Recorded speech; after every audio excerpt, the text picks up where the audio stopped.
먼저 오늘 이렇게 기자 간담회에 와주신 언론인 여러분들께 감사드립니다. 지난 일주일간 자유한국당 의원, 당직자, 보좌 등만 고생한 것이 아니라 이 언론인 여러분들도 함께 정말 감사오시면서 기사 작성하시느냐고 너무 수고 많으셨습니다. 그래서 우리 저한테 좀 합석하신가 아닌가 모르겠습니다. 고생 많이 하셨습니다. 또 그동안 투쟁을 생동감 있게 전달해 주신 언론인 여러분들께도 감사드립니다. 지난 29일 기어이 패스트트랙이 처리됨에 따라서 우리 자유한국당의 9일간의 투쟁은 일단락이 되었습니다. 그러나 끝난 것이 아닙니다. 지금부터가 본격적인 시작이다라고 보시는 것이 맞겠습니다. 지난 9일 여정을 통해서 정말 많은 것을 정말 느끼고 또 얻었습니다. 일단 먼저 저희 9일간의 투쟁을 간략하게 소개해드리고자 합니다. 어떻게 시작됐고 중간에서 어떤 일이 벌어졌는지 한번 복귀해보는 것이 좋다 이런 생각입니다. 얼마나 불법적이고 또 탈법적으로 또 원칙 없는 이런 무리한 날치기가 진행되었는지 시간 순서대로 말씀드리도록 하겠습니다. 22일에 범여 4당이 국제악법에 대해 패스트트랙을 지정하기로 잠정합의했습니다. 23일에 4당 의총이 있었고 이 과정에서 바른미래당 의원들이 비민주적 행태와 불법성에 대해서 항의하면서 일부 탈당하기도 합니다. 24일 사개특위위원인 오신환 위원이 반대 소신을 밝히자 바른미래당에서 사보임을 추진했고 우리 당이 국회의장께 찾아가서 상의를 했습니다. 저는 사실 이런 국회의장님 처음 뵀습니다. 이렇다면 이런 정도 사태가 이루어졌으면 국회의장께서 지금 파국으로 가지 않게 한 번쯤 여당을 다시 설득하고 또 이런 전례 없는 일이 있지 않도록 의장께서도 그동안 말씀들을 하셨습니다. 선거법은 반드시 합의에 의해서 처리해야 되는 겁니다. 이렇게 한 번쯤 설득하고 설명하셨어야 되는데 국회의장께서 우리에게 하신 우리 자유한국당에게 보여주신 태도는 무시와 모욕이었습니다. 그 과정에서 이미자 의원에 대해서도 저는 여러 가지를 다 논의하기 전에 이것은 동료 국회의원에 대한 정말 모욕적인 행동이었다고 생각합니다. 바른미래당은 결국은 국회의장이 이렇게 동의하는 과정에서 오히려 동의가 아니라 적극적으로 나서는 과정에서 불법 사보임을 팩스로 제출했습니다. 불법 사보임인 거 다시 설명 안 해드려도 잘 아실 겁니다. 국회법에 따라서 사보임은 임시회기 중에 원칙적으로 할 수 없다는 것이 원칙이고 그동안 예외적인 사유에 의해서 국회법에 따르면 분명히 질병 등 기타 부득이한 사유의 경우에만 하는 거지만 그동안 예외적으로 있어왔던 사보임은 어떤 것이었느냐 본인이 원하고 해당 원내대표가 이 부분에 대해서 부임할 의원을 지정하고 그리고 세 번째는 타당 원내대표의 명시 또는 묵시 합의가 있는 경우만 있었던 것입니다. 왜냐? 국회법은 법보다 우선인 경우가 합의가 있을 때입니다. 국회법에 명시적으로 안 된다가 원칙이고 예외적으로 됐던 것은 명시 묵시 합의가 있어야 되고 본인이 원해야 되고 원내대표가 지정했어야 되는 겁니다. 오신환 의원이 극구 반대하는 것을 불법 사보임을 강행했고 여기에 대해서 국회의장께서 병상에서 설치하는 아주 초유의 사태가 발생했습니다. 25일에는 독재 법안이 또 팩스를 통해서 들어왔습니다. 인편을 통한 의향과 접수라는 원칙과 또 국회법 해설례를 깨뜨린 것입니다. 이것이 불법이라는 것은 전자접수가 불법이라는 것도 이미 여러 차례 말씀드렸습니다. 전자접수는 분명히 국회법 해설례에 보면은 실질적으로 서류 접수만이 가능한 것이고 전자접수를 하려면 우리가 2007년에 모든 행정을 전자행정으로 하겠다. 이거는 행정입니다. 행정. 법안을 제출하는 것은 출장을 제출하는 것과 같습니다. 우리 국회가 청원을 전자로 하면서 청원 등에 관한 국회 전자접수에 관한 법을 따로 만들었습니다. 역시 법안을 전자로 접수하려면 이와 관련된 법을 만들어야 됩니다.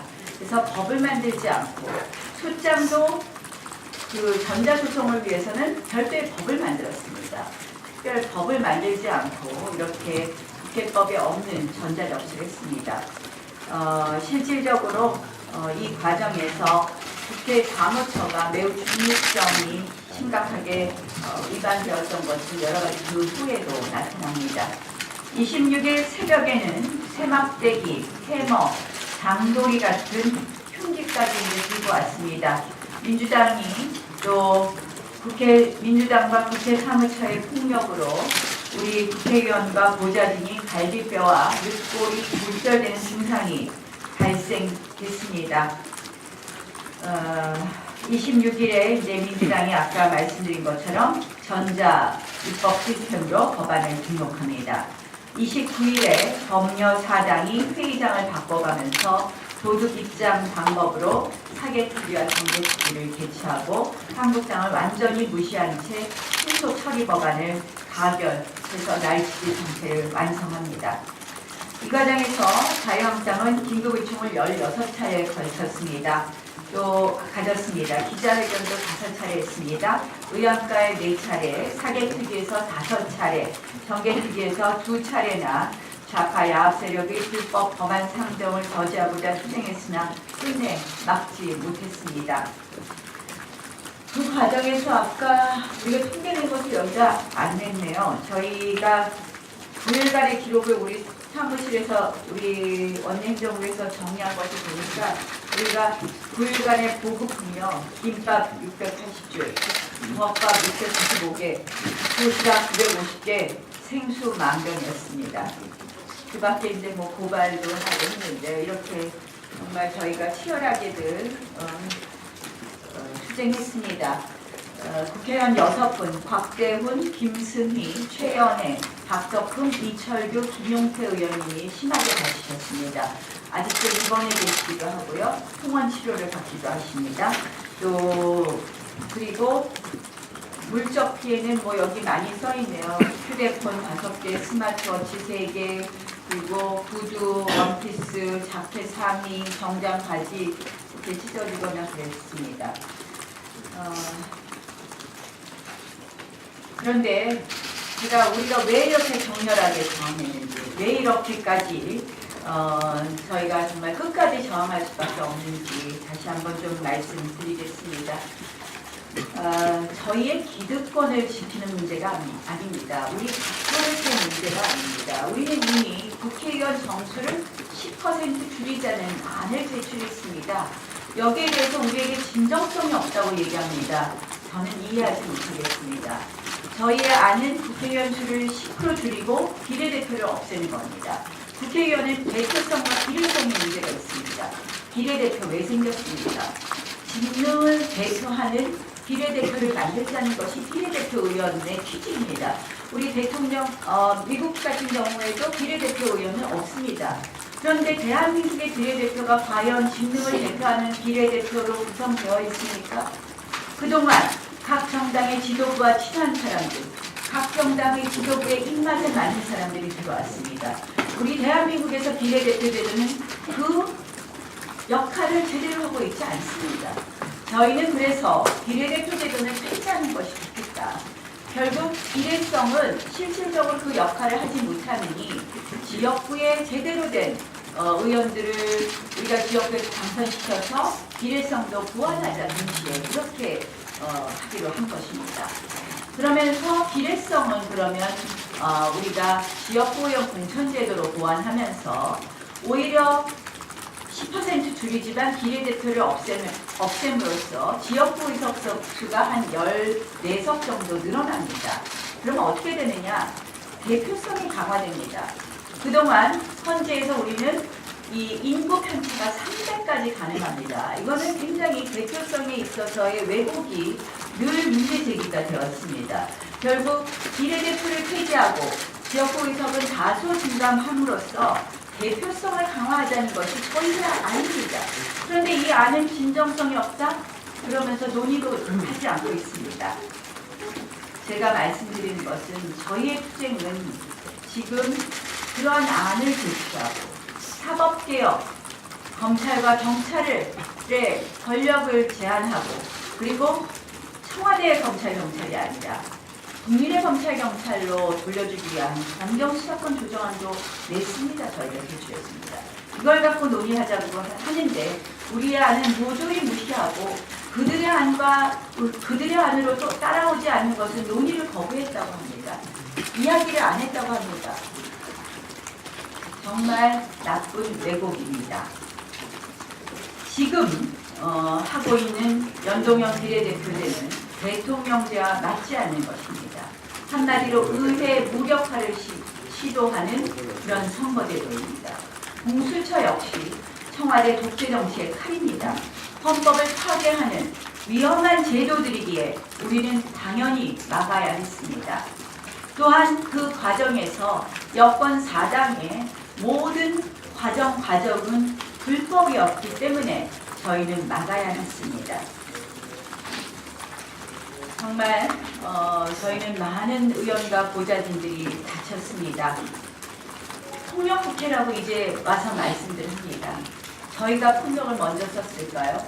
저희는 연좌에서 앉아 있었습니다. 저에게 폭력을 쓴 것은 범여권 정당과 여당이었습니다. 폭력 진압이었습니다. 비폭력 연좌 시위를 하는 우리들에게 저들이 뭐라고 했습니까?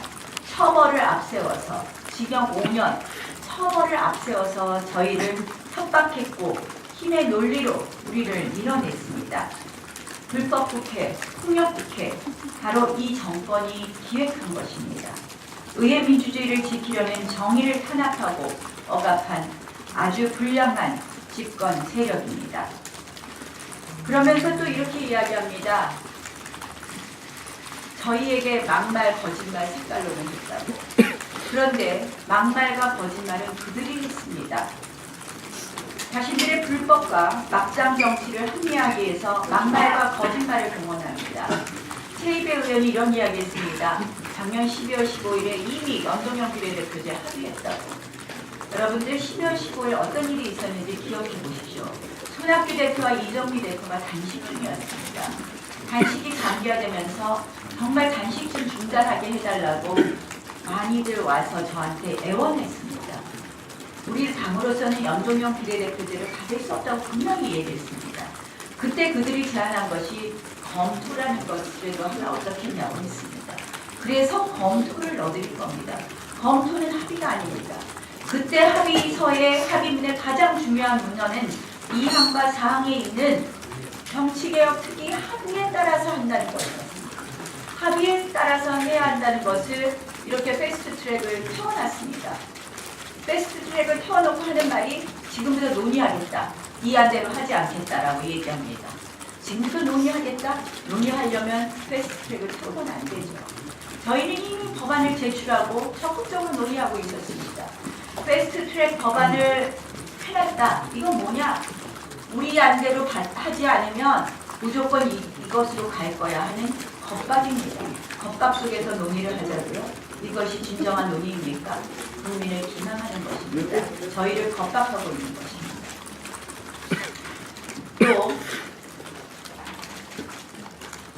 또 거짓말이 있습니다. 거짓말과 막말이 있습니다. 이해찬 민주당 대표 이런 말 했습니다. 한번 나한테 혼나볼래. 도둑놈이 매를 든다는 뜻이다. 도둑놈들한테 이 맡길 수 있는. 홍영표 민주당 원내 대표도 얘기했습니다. 심상정 정의당 대표도 얘기했습니다. 저보고 거짓말한다고 합니다. 제가 충분히 설명해 드렸습니다. 어떤 거짓말을 했습니까? 우상호 민주당 의원 좀 미친 것 같다라는 이야기. 의회 내에서 이런 막말 그대로 놔둘 수 있겠습니까? 이해찬 대표 상대당에 대해서 제1야당에 대해서 도둑놈이라고 하는데 저희가 같이 국회를 할 수 있겠습니까? 저희가 법적인 대응을 떠나서 이분들의 사과가 필요하다는 말씀입니다.